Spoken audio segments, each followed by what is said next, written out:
Assalamualaikum warahmatullahi wabarakatuh. Kepada yang terhormat Bapak Dr. Dwi Rohman Soleh, Magister Pendidikan sebagai dosen pengampu mata kuliah Kewirausahaan Bahasa Indonesia. Sebelumnya, perkenalkan nama saya Tiara Francisca dari Prodi PBSI semester 6 kelas A dengan NIM 2002108035, Universitas PGRI Madiun. Saya akan mengenalkan usaha yang akan saya jalankan. Jenis usaha yang saya jalankan dalam bidang makanan. Nama produk yang saya ambil adalah Sunfruits, atau dalam bahasa Jepang dikenal dengan sebutan Ichido Sando. Sunfruits adalah makanan dari Jepang yang bentuknya seperti sandwich atau roti tangkap. Namun isiannya adalah whipped cream dan buah segar seperti melon, anggur, stroberi, dan jeruk. Sunfruits dipotong diagonal untuk menunjukkan isian dari sandwich.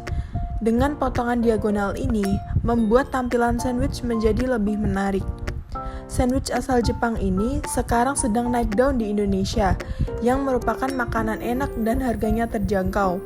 Walaupun sandwich makanan yang sederhana, tetapi sangat cocok menjadi makanan penutup bagi masyarakat.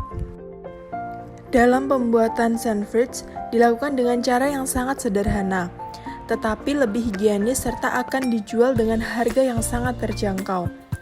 Untuk berbagai varian produk dijual dengan harga 15.000. Maka tentunya hal ini akan menarik minat masyarakat untuk membelinya. Keberadaan sandwich sebagai salah satu makanan dengan rasa yang enak, nikmat, manis dan juga lezat.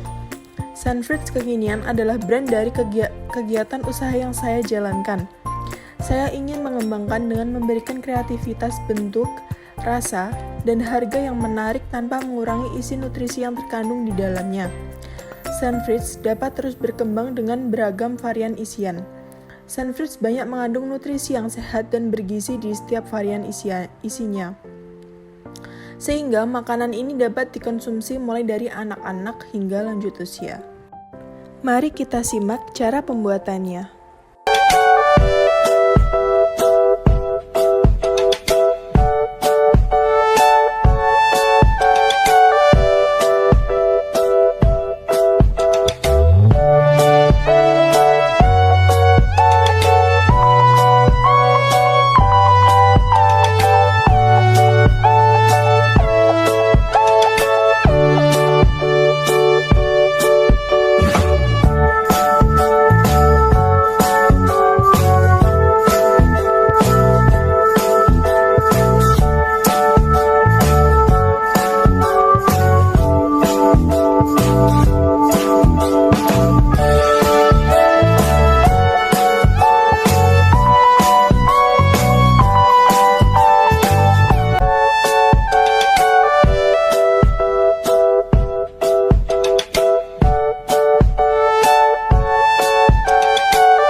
Peluang usaha. Analisis tentang peluang pasar, bahwa ada beberapa hal yang bisa membuat sandwich ini mampu diterima oleh pasar. Di antaranya adalah variasi produk dari roti tawar dipadukan dengan whipped cream dan buah segar, sehingga membuat masyarakat khususnya dari kalangan anak-anak hingga remaja tertarik untuk mengonsumsi sandwich ini. Dengan demikian, usaha ini akan membuka peluang pada siapa saja.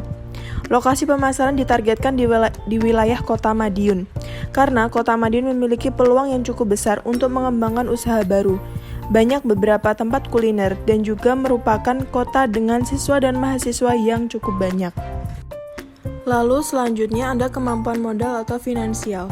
Yang pertama ada modal kerja. Bahan-bahannya meliputi roti tawar, whipped cream, susu kental manis. Untuk varian buahnya ada buah mangga, buah stroberi, buah jeruk, buah melon.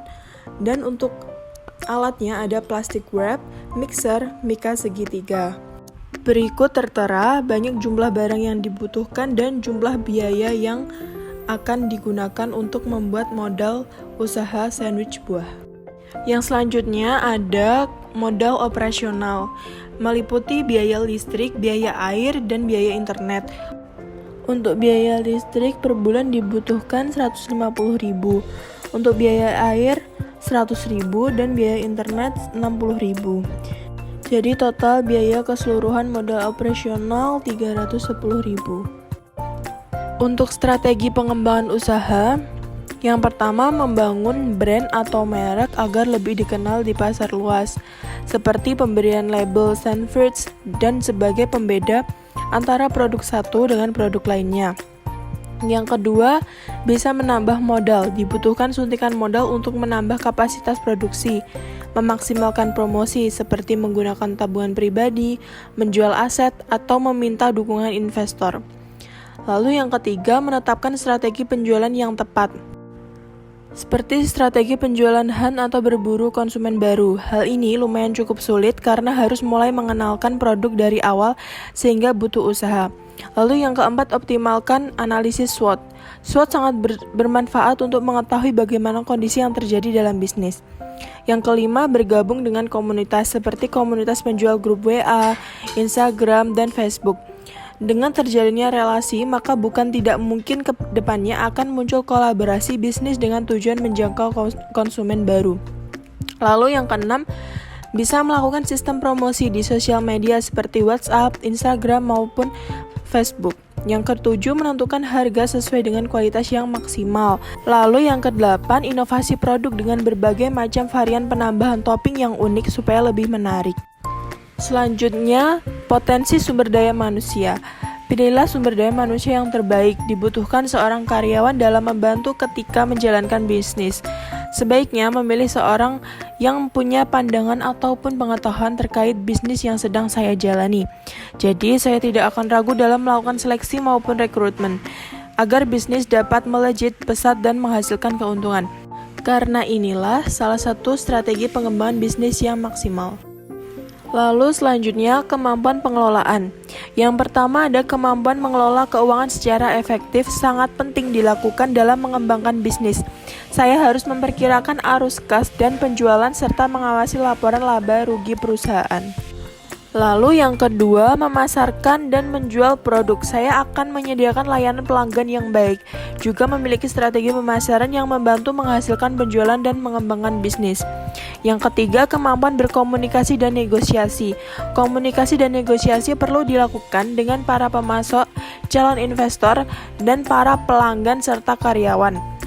Lalu yang keempat, kemampuan kepemimpinan. Saya perlu mengalokasikan waktu untuk melatih karyawan, juga memotivasi mereka meningkatkan produktivitas kerja dan dapat bekerja sama dalam mengembangkan bisnis.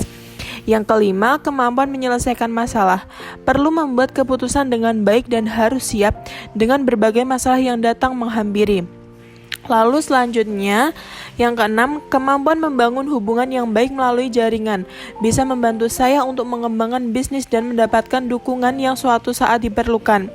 Yang ketujuh, kemampuan merekrut orang yang tepat perlu dimiliki setiap pengusaha. Lalu yang terakhir, yang kedelapan, kemampuan mengelola karyawan, mengembangkan karyawan dengan baik agar membantu dalam mengembangkan bisnis. Sekian penjelasan deskripsi perkembangan usaha saya untuk memenuhi ujian akhir semester mata kuliah Kewirausahaan Bahasa Indonesia. Tetap semangat kepada semua yang sedang merintis usaha. Wassalamualaikum warahmatullahi wabarakatuh.